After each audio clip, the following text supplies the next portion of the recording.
Hey everybody, welcome to Neil Talks. My name's Neil, and it's time to talk Fringe.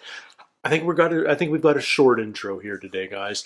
We might be settling into the weird event of the week vibe for the next few episodes. I feel like that kicked off last episode, although we are still learning a little bit more about the backstory. We learned more about John Scott last episode. Maybe he's not the clear-cut traitor we thought he was at the end of the pilot.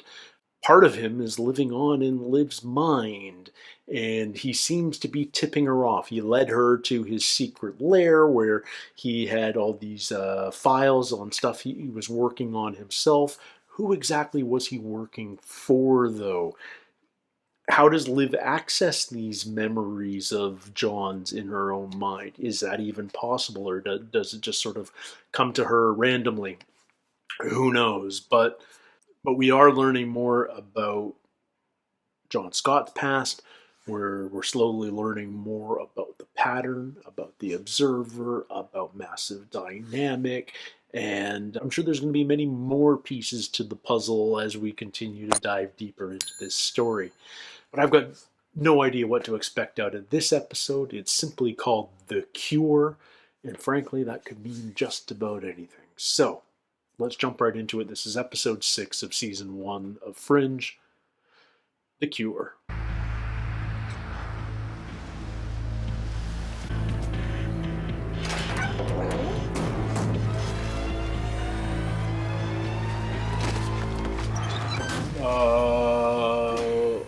Okay. Who is she? Who were they? Why the biohazard hazmat suits?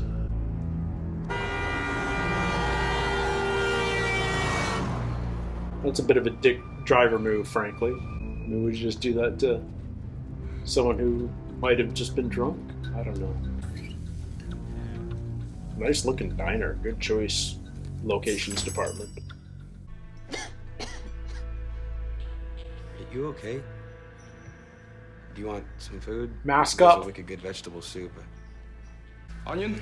No, vegetable. No one likes the onion. And call Marty, would you? Thank you. He's a good guy. This is ground zero of a disease, isn't it? Hey, Marty. Local cop. Okay. Where's home? I don't remember. They did things. She's got no memory. Who did things? I don't know. They gave me a red medicine. Yeah? Is this trauma, or is What was this the red medicine? They didn't tell me. chemical? It's all right. Blue on there was blue. Red pills and blue pills? Do you want to go back into the Matrix, hon? No. I can help you. No. No, you're not in any trouble. No, you're not. stop! Stop it! You need to talk to somebody. Stop it! Why are you arresting her? Why are you cuffing her? That's terrible. Officer Pitts. I've got What? a 5150.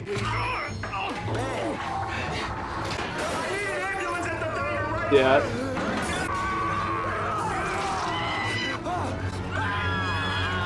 What the hell?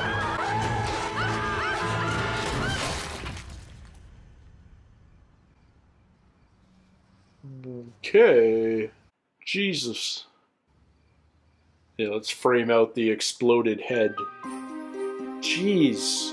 So all we have to go on is, like, what the cop got off on the radio before everything went sideways.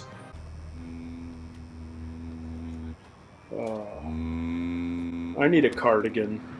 Walter makes me want cardigans. Walter! Was I humming? I thought it was in my head. The tension in your voice indicates that you're carrying a heavy psychic burden, tortured by the... Hey, Walter, I think she liked it better when you were humming. All we've been able to determine so far is that they were exposed to high levels of radiation. Emily Kramer. Radiation? Last night was the first time anyone's seen her in 2 weeks. Are you saying that she was the source? Yeah. Don't know. Dr. Bishop, any thoughts? Yes. Where can I get one of those white suits? She was sick. Most likely Bellini's lymphosemia. And what's more curious, this woman seems to have been in remission. How do you cure a disease that's incurable? I haven't the slightest idea. Cured this one in a dream. Opium. Is he gonna stick him with a meat Fantastic thermometer? stuff. Of course, I forgot how I did. Ah! Thanks for the warning. 121 degrees. He means the guy's brain was boiled. Like a Maine lobster. I need this Still body. 121? Could I get some of this onion soup? It looks delicious. No one likes the onion soup. No one likes the onion soup. Nadeem Patel, pleasure to meet you. Thank you. Oh, it's his company. How did you cure her? Do you have any idea how that's possible? Medically, no. But I enjoy the company. Quality time, as they say. Quality It's indeed. just like throwing around the old pigskin. What's that smell? Hyacinth. It's coming from her? Indeed, which indicates either a mutation at the genetic level or she was eating flowers. Perhaps her perfume. Or perhaps perfume. Ligature marks. So she was being held against her will. Either that or she had a proclivity for sexual bondage. Scientific observation, not a judgment. Some of my fondest memories. Oh, Walter, stop. Wherever that's going, it's just wrong. So how'd she end up in the diner? Did she escape? Perhaps not. Field trials. You're suggesting they may have let her go on purpose? Missing persons called in another case 4 hours ago. Her name is Claire Williams. She was diagnosed with Bellini's lymphosemia 3 years ago. Oh, interesting. So there's a cure to this disease that explodes their heads. Young woman, Or is there more what was to done it? to her? You know, this coming your way today of all days. What day is it? What do you mean today of all days? I know you don't like to celebrate, It's her birthday? but happy birthday. Her name is Emily Kramer. She suffered from the same disease as your wife. You seen her before? No, I don't think so. Went away She went into remission? about 6 weeks ago. She was herself again. And now, Just starting to live again. Are we supposed to be suspicious of him? I'm trying to figure out, if this is like Law and Order, where the second person in the evidence chain always ends up being the murderer. Alright, well, she's not dead yet. Is she a candidate? Even better. Let's get started then. Candidate. Candidate for what? To understand what happened at the diner, we'll use Mr. Papaya. What? How is this an analog This for... is upsetting, because he is the friendliest of fruits. And we have gooification. Is that the scientific term? Yep. Wait. Show's not over yet. It's like how a microwave oven cooks food. Yeah. Only in Emily Kramer's case, she was the oven. I have some expendable gerbils in the back. No. No. No trouble. We are not going to nuke a gerbil. We're not going to nuke a gerbil. The cure also made her a perfect candidate for weaponization. Whatever was injected into her bloodstream caused the microwave blast. It's Dr. Patel. Would he have access to these sorts of isotopes? It's doubtful. I'm gonna go and talk to Emily Kramer's parents. I'll come with you. Oh, Peter! If you're going out, could you bring me back some cotton candy? Cotton candy. Yeah. Blue, not pink. if this is part of the pattern, what if these people aren't just experiments? No. What if somebody is preparing Who's in for that something? vehicle? Maybe we should come back later. Before or after they do to Claire Williams what they did to Emily Kramer. Olivia, this is a wake. Another girl's life is at stake. What do you mean, what other girl? Her name is Claire Williams. Claire. They know her? Emily and Claire both had the disease. That's how they met. Here. So the husband was lying. They became such good friends. Husband was totally lying. Yeah. They became friends. So Claire and Emily were treating themselves. We didn't have a choice. We were desperate. 3 months ago, we found the cure. Time-release radioactive capsules. We will need the names of the other patients involved. You'll have to ask Dr. Nadeem Patel. This makes you better. But this will make you special. What's the blue stuff? I'm not responsible for this. Not this. All I do is give them updates. Who's they? Entropis. The drug company? You should just walk away. You have no idea who you're dealing with, what they're I capable need a of. name, Dr. Patel. Their posters are all over the room. Intrapus. Dr. Patel? Is that a gun? Dr. I'm Patel, a doctor. put the gun on A the healer. ground now. Do you want a name? David Esterbrook.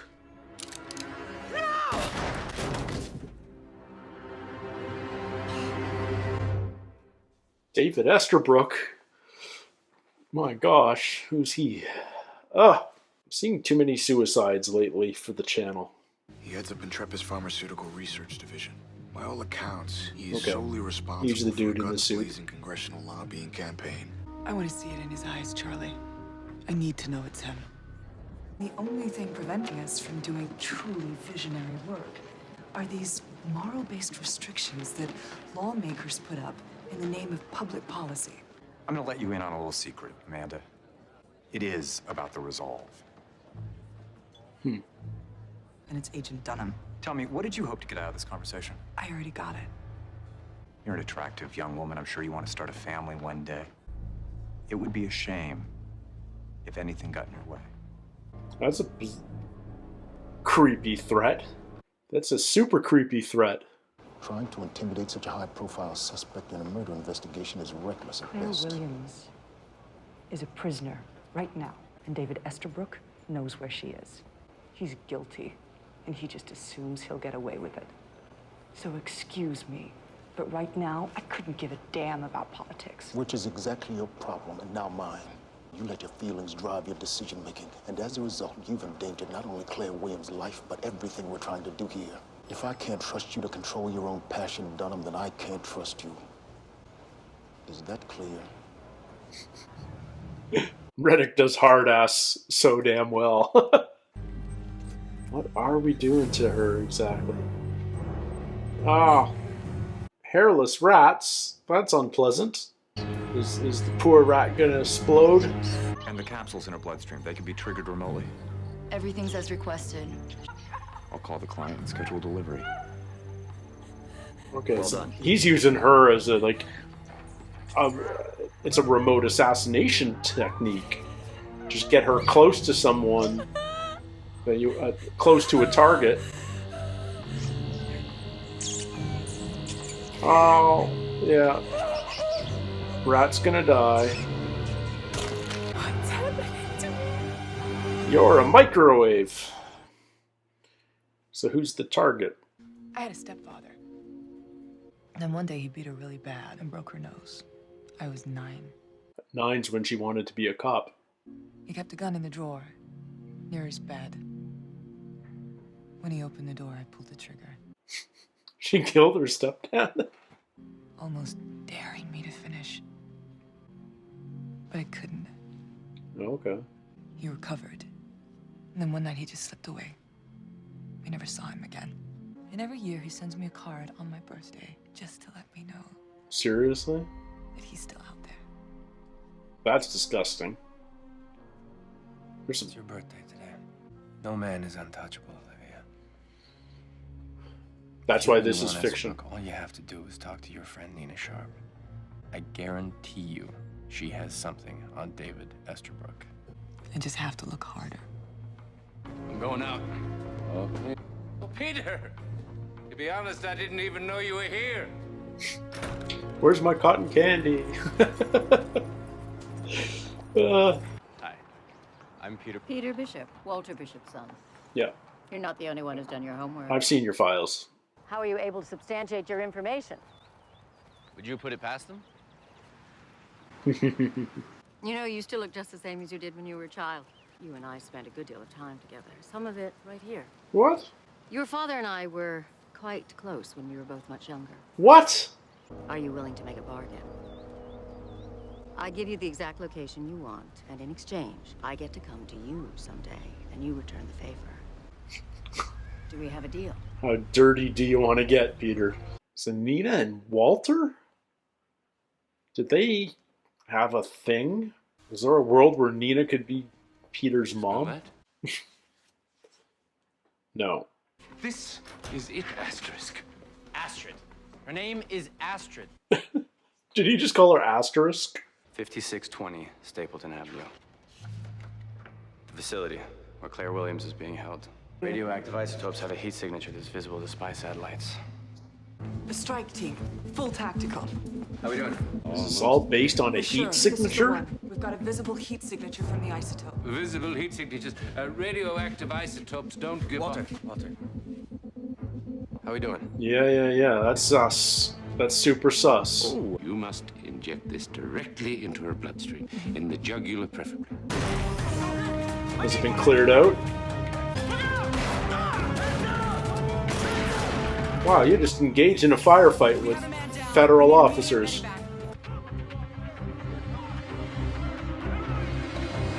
Step away from that, please. Where is she?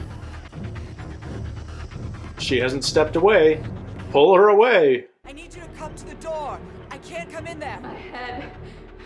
Claire, listen to me. That's medicine. I'm gonna take the syringe. I'm gonna tell you what to do. Stick it in your own jugular? Good. You kidding me? Claire. Yeah, she's... Claire. Yeah. Look at me, Claire.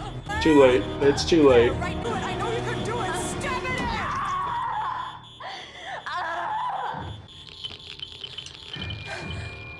Stabbing in the neck isn't quite the same as injecting into the jugular, but okay. Oh, it's a weird lowercase t. I don't like that logo at all. Apparently, I didn't make my point clearly enough. I thought you'd be interested to know that Claire Williams is safe. Do you honestly see this going anywhere, Agent Dunham? I'm still gonna walk you out that door in handcuffs for resisting questioning. So the press that I tipped off can splash your picture all over the news.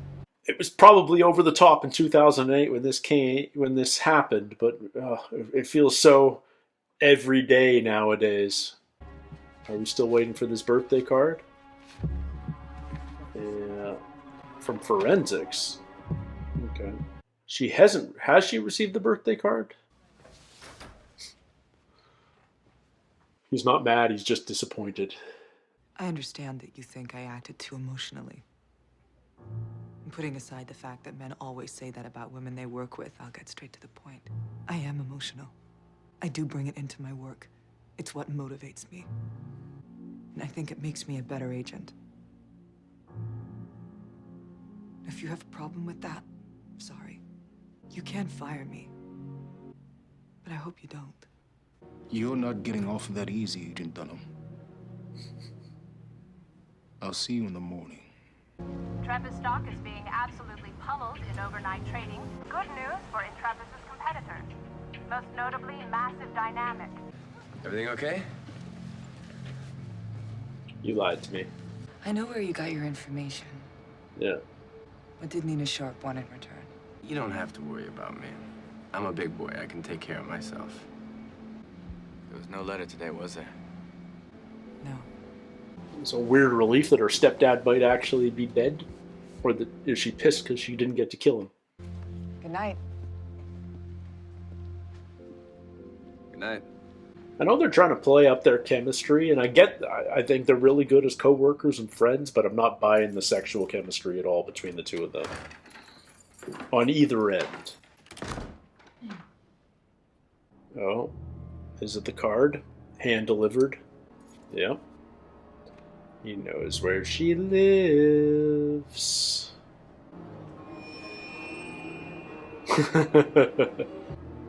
Is he in the apartment?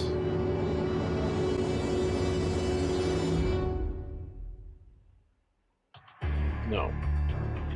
No, he is not.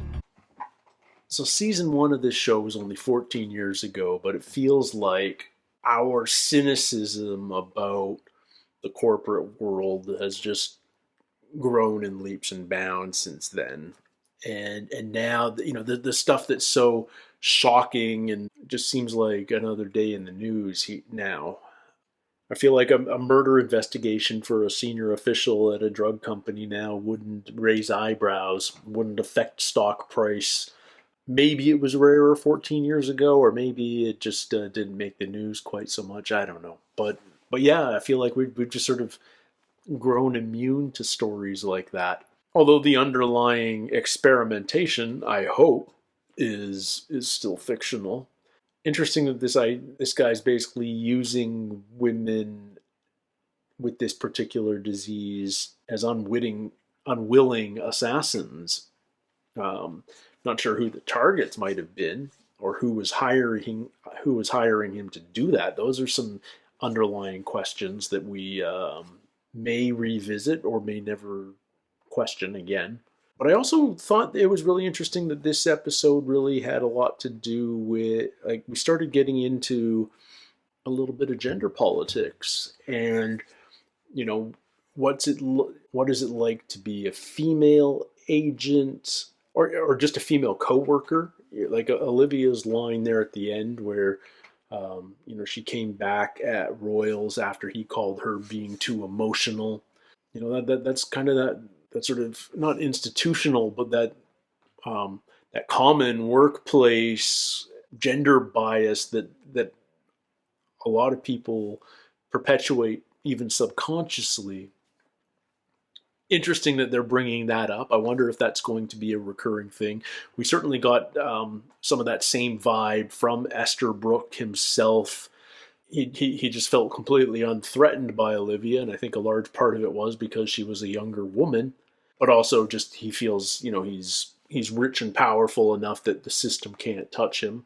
I kind of like that I hope we go into more of that, because that feels very real, and I hope that gets explored more, as opposed to, this dark, dark cabal, secret society sort of running the world stuff that might be where the pattern's going. I don't know.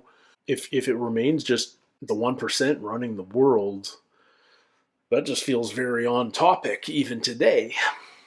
So I hope we lean more in that direction. I like that idea.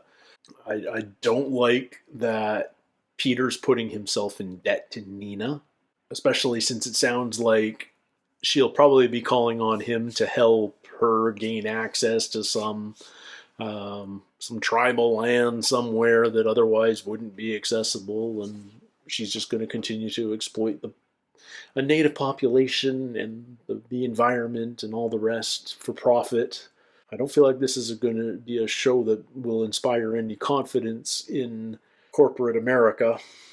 Apparently, Nina and Walter knew each other quite well, and it was hinted at. Like, Nina came out and told Peter, like, they were quite close, and I mean, that could just be that they were good friends, or it could mean a lot more. And it sounds like that was after Peter was already born and everything. But are we questioning Peter's parentage? We've already raised a medical question about him. Walter's done that a few episodes back. So when are we going to find more about Peter's medical history? I don't know. Anyway, yeah, I'm digging the show. It's a lot of fun. These episodes, they're giving you just enough of the through line to keep you really intrigued in that part. But the episode of the week stuff is fun and novel, and I love the cold opens where you're just trying to figure out what the heck's going on, and it leads you into this sort of mystery of the week. I like that when stuff bumps for me, like that this isotope has a certain heat signature that could be spotted by a heat satellite, and it's like, okay, so that's a hot spot. But do you know how many hot spots there must be over Boston? And it's not going to be a unique hot spot because it's just heat. It's not like it's going to be giving off an exact... There's too many variables for it to be... I only want a signal that's giving off exactly 160.73 degrees Fahrenheit, and there's only one spot in Boston that could be. Like that's not how heat works. So it just felt wrong, and I love that as soon as I said that, in steps Walter and goes about to correct Peter, and that's when we realize that Peter's bullshitting Olivia. I wish Olivia was a smidge smarter in catching that stuff, because she is a smart cookie. Maybe it's just the evolution in the level of technical writing that goes into network television, but it certainly progresses through the generations. If you go back and watch a show, like if you go back and watch the original Star Trek or police shows from the 80s or something, the way they talk about forensics and science is at a much more basic level than what the average intelligent television viewer today would consider appropriate. And writers have to stay ahead of that curve if you want to sound very smart and yet plausible. You have to stay on top of the technology and on the cutting edge. And, maybe even the 14 years since this show was made have had an impact on what sounds right to the modern audience. But I like that stuff bumps for me, and then I'm rewarded by reveals like that. That would have bothered me if that was a real science line in the story. They used it as a decoy, and that works for me. I'm cool with that.